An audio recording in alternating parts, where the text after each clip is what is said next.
From the moment my twin brother, James, and I were born, it was clear that our lives would follow very different paths. As children, we shared everything: a birthday, a room, even the same hopes and dreams. But there was one thing we did not share equally: our parents' love and attention. James was the golden child, the apple of their eye. He could do no wrong, and every achievement, no matter how small, was celebrated as though he had won an Olympic medal. I, on the other hand, was often a shadow, an afterthought in the glow of his brilliance. My accomplishments were met with indifference, my interests dismissed as trivial pursuits. I remember one Christmas when we were 7. James had asked for a shiny new bicycle, and I had wished for a set of watercolor paints. On Christmas morning, his eyes lit up as he unwrapped the bike of his dreams, while I found a cheap, off-brand set of paints that looked like they had been picked up last minute from a discount store. The message was clear: his dreams were worth more than mine. This favoritism wasn't just about gifts. It permeated every aspect of our lives. At school, if James got into trouble, it was brushed off as boys being boys. When I excelled in my classes, it was hardly acknowledged. And worse, if James failed, I was somehow to blame for not helping him enough. My successes were eclipsed by his failures, my joys overshadowed by his whims. James quickly learned to exploit this disparity. He would lie, accuse me of things I hadn't done, and our parents believed him without question. I was often punished for his misdeeds, each false accusation another blow to my already fragile sense of self-worth. The worst part was not the punishment itself, but the betrayal, the realization that my own flesh and blood would rather see me suffer than face the consequences of his actions. There was one incident that still haunts me. James had broken a vase, a treasured family heirloom, and when our mother demanded to know who was responsible, he pointed his finger at me without a moment's hesitation. Despite my protests, I was grounded for a month, forbidden from seeing my friends or participating in any extracurricular activities.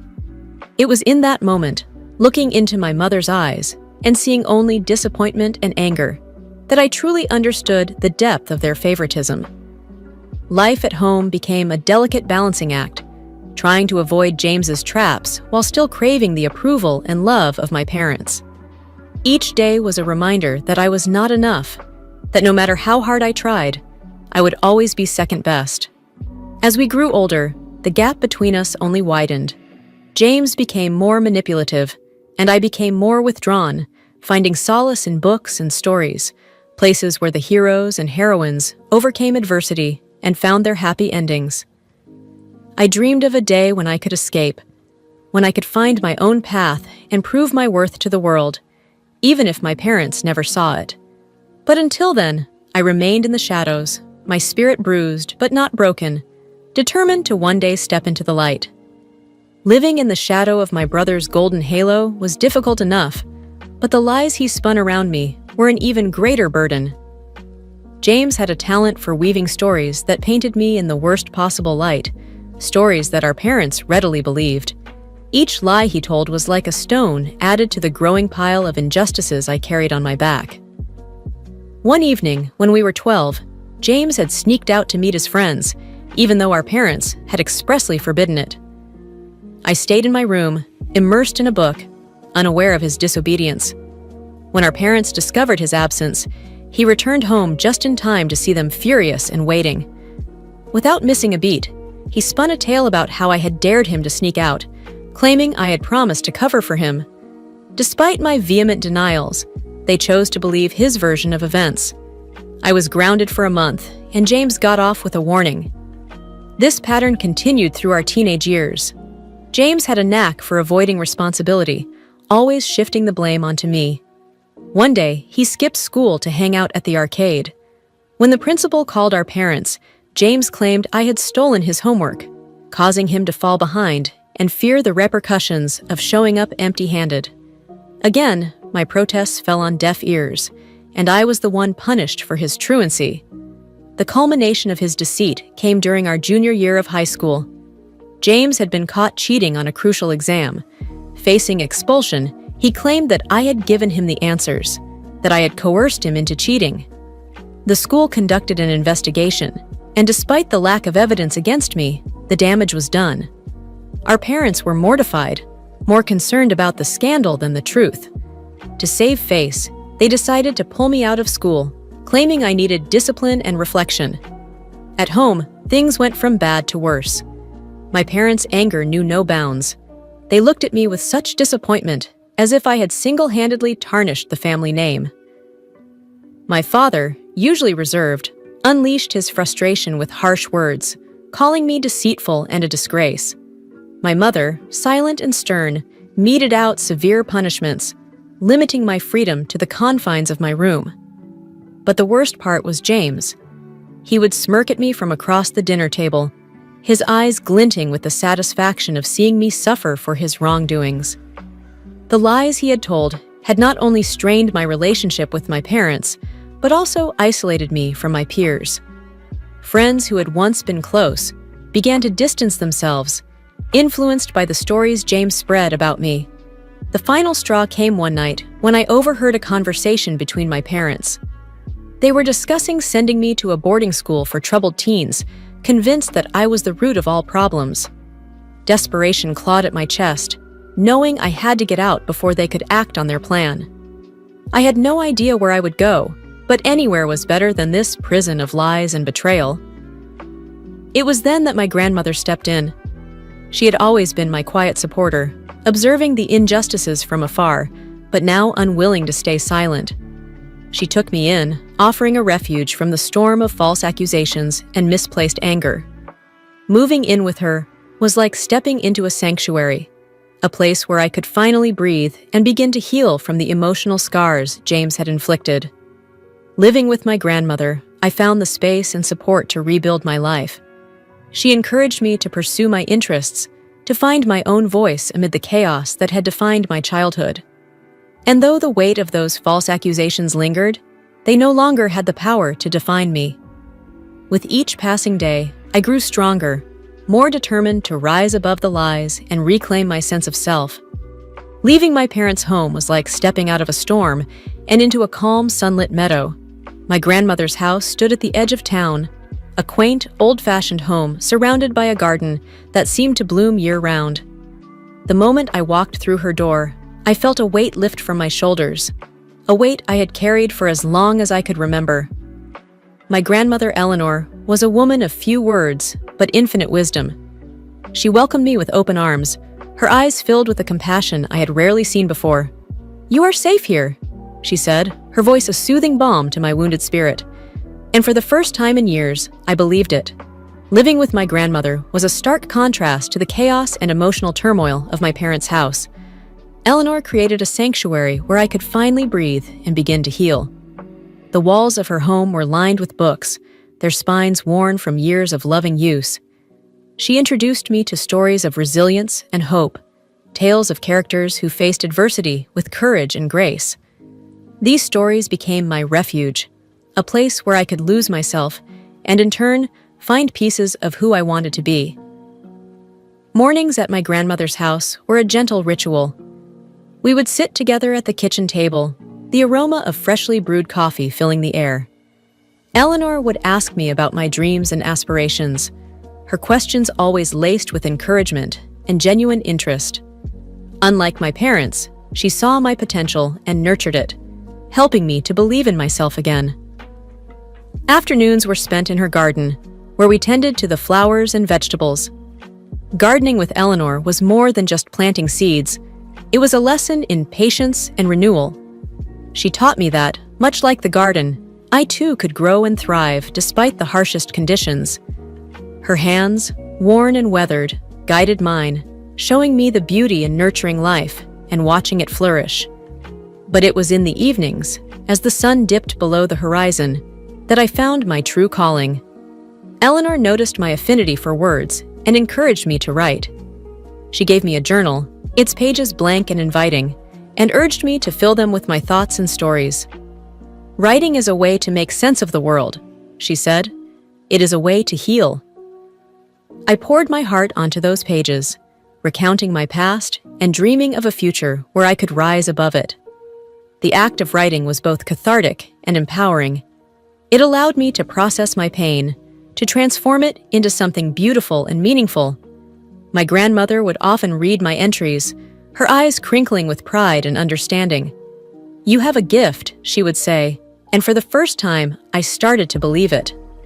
With Eleanor's unwavering support, I began to rebuild my life. I enrolled in a local community college, focusing on creative writing and literature. My days were filled with classes, and my nights with writing, the words flowing from me like a river released from a dam. I discovered a community of like-minded individuals who shared my passion for storytelling, and together, we encouraged each other to reach new heights.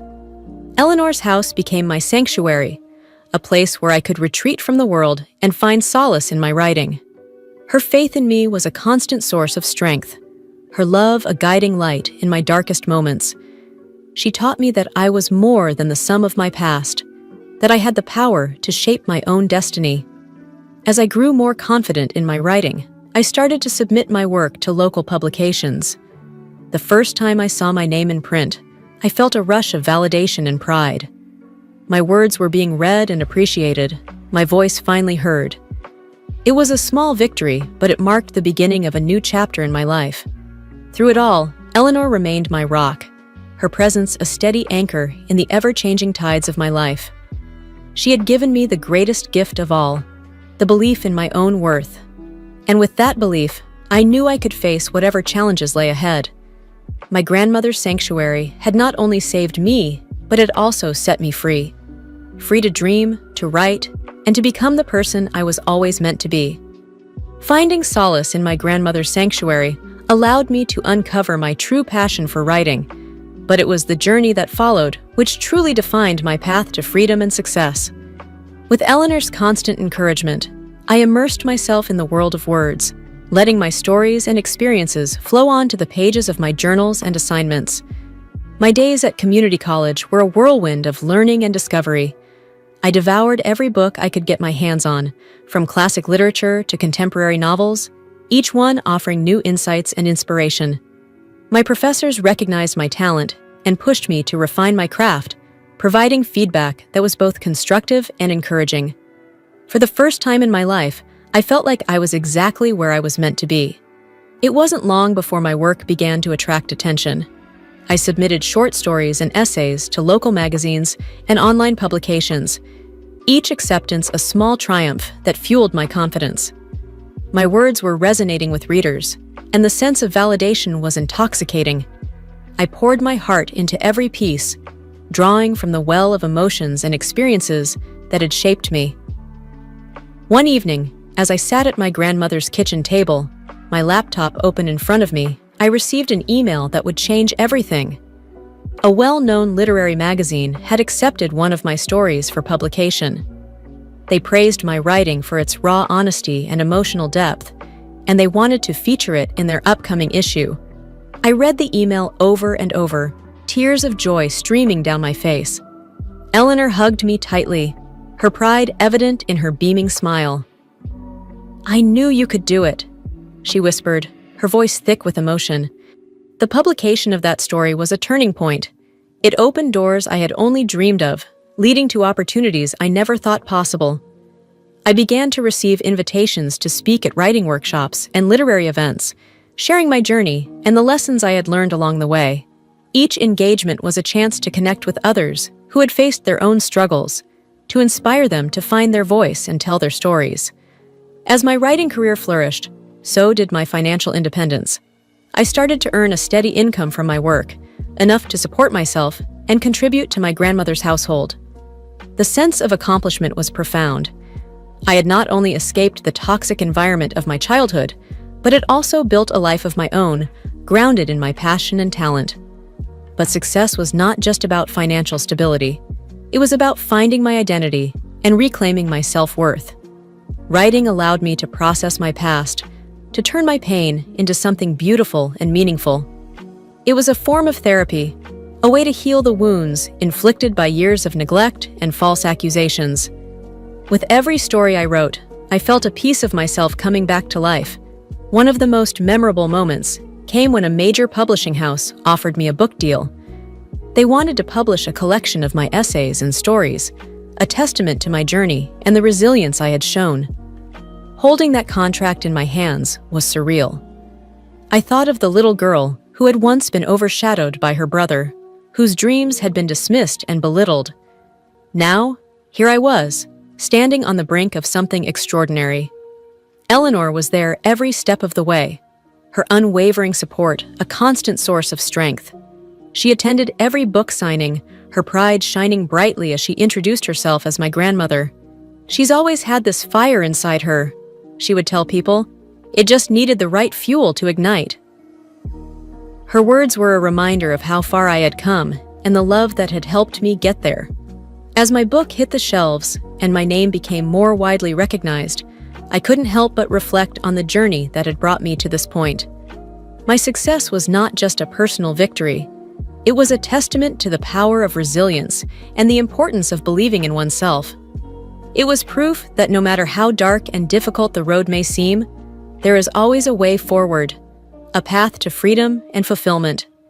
My writing had given me a voice, a way to tell my story, and in doing so, inspire others to find their own.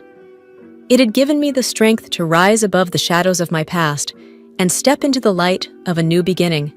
And for that, I would always be grateful. As my writing career soared, it wasn't long before my success caught the attention of my parents. They had always been more interested in appearances and status than in the truth. And now that I had achieved a measure of fame and financial stability, they seemed eager to rewrite the narrative of our relationship. It started with a phone call from my mother. Her voice, once so cold and judgmental, now carried a tone of tentative warmth. "We've been hearing wonderful things about you, dear," she said, as if the years of neglect and emotional abuse had never happened. "Your father and I would love to see you." I was taken aback, uncertain how to respond. Memories of their favoritism, of their unwavering belief in James's lies, came rushing back. But there was also a part of me that longed for their approval, that wished for the family bond I had never truly known. With Eleanor's gentle encouragement, I agreed to meet them, hoping that perhaps time had changed them, softened their hearts. We arranged to meet at a local cafe. I arrived early, my heart pounding with a mix of anxiety and cautious optimism.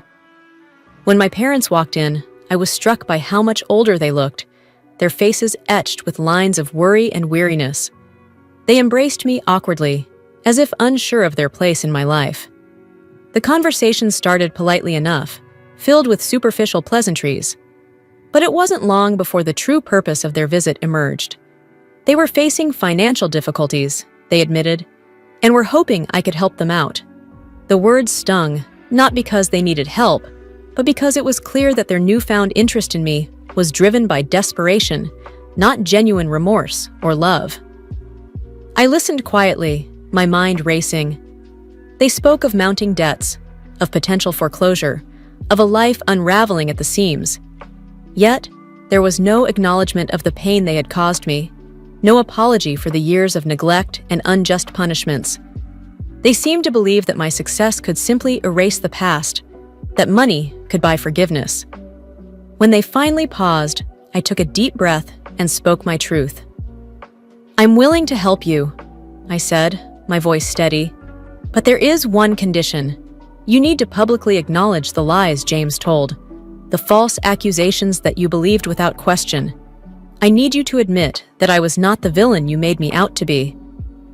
My parents exchanged uneasy glances. My mother's face hardened, and my father's eyes darkened with anger. "We can't do that," my mother said sharply. "James is your brother. Family matters should stay private." I shook my head, feeling a sense of finality wash over me. "You're asking for my help, and this is my condition. If you can't do this, then I can't help you." I stood up, pushing my chair back. "I've built a life on truth and resilience, and I won't compromise that." I walked out of the cafe, my heart heavy but my resolve unshaken. I had hoped for reconciliation, for a chance to rebuild what had been broken. But their refusal to acknowledge the past made it clear that they were still trapped in the same patterns, unwilling to face the truth. In the days that followed, I focused on my writing, channeling my emotions into my work. My grandmother's house remained my sanctuary. her presence a constant reminder of the love and support that had brought me this far. I received no further contact from my parents, their silence a painful confirmation of their choice. But it was not the end. A few weeks later, I received a message from James. His words were laced with bitterness and anger, a tirade of accusations and insults. He blamed me for our parents' financial troubles, for the strain on the family. But amidst his vitriol, he also made a critical mistake. He admitted, in a moment of rage, that he had lied about me all those years ago, that he had enjoyed watching me take the fall for his misdeeds. I stared at the message, a mixture of emotions swirling within me. It was the confession I had longed for, but it came wrapped in malice. I knew what I had to do. I took screenshots of his messages and sent them to my parents, along with a final note. This is the truth. If you can't face it, then we have nothing more to say to each other. Their response was silence, but the truth had a way of spreading, and soon enough, extended family members began to reach out, offering support and expressing their disappointment in my parents. The facade they had maintained for so long was crumbling, and with it, the last remnants of their control over me. I had finally broken free from their manipulation, free from their lies. My success was now entirely my own, untainted by their influence. And as I continued to write and share my story, I found solace in knowing that I had stood up for myself, that I had chosen truth over reconciliation built on falsehoods. My path to freedom was paved with resilience and integrity, and for that, I was truly grateful. The revelation of James's confession was a pivotal moment, but it was what followed that truly defined the course of my life. As the truth about my brother's lies spread through the family, the support I received was overwhelming.